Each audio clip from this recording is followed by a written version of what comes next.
Welcome friends, আজকে আমরা যে ফ্রেজটা নিয়ে আসলাম সেটি হলো consequently.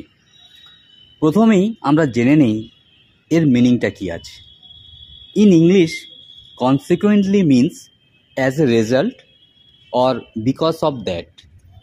It is used to show the result or outcome of a previous action or situation.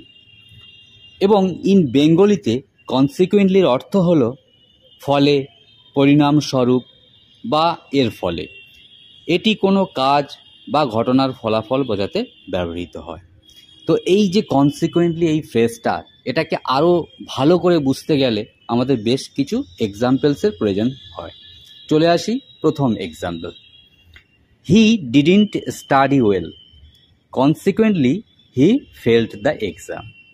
সে ভালোভাবে পড়াশোনা করেনি, ফলে সে পরীক্ষায় ফেল করেছে। Number 2, it rained heavily, consequently the match was cancelled. ভারী বৃষ্টি হয়েছিল, ফলস্বরূপ ম্যাচটি বাতিল করা হয়। Number 3, she worked hard, consequently she got a promotion. সে কঠোর পরিশ্রম করেছিল, ফলে সে পদোন্নতি পেয়েছে। নাম্বার 4, the road was slippery, consequently there was an accident. রাস্তাটি পিচ্ছিল ছিল, ফলস্বরূপ একটা দুর্ঘটনা ঘটে। Number 5, he broke the rules, consequently he was punished. সে নিয়ম ভেঙেছিল, ফলে তাকে শাস্তি দেওয়া হয়। Number 6, the company lost money, consequently many workers lost their jobs. কোম্পানিটি ক্ষতির মুখে পড়ে, ফলে অনেক শ্রমিক চাকরি হারায়।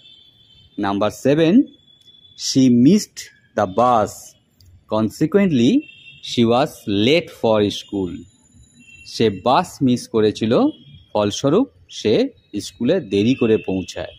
Number 8, the machine was old, consequently it stopped working. যন্ত্রটি পুরনো ছিল, ফলে এটি কাজ করা বন্ধ করে দেয়। Number 9, he lied to everyone, consequently no one trusts him now. সে সবাইকে মিথ্যে বলেছিল, ফলে এখন কেউ আর তাকে বিশ্বাস করে না। Number 10, I didn't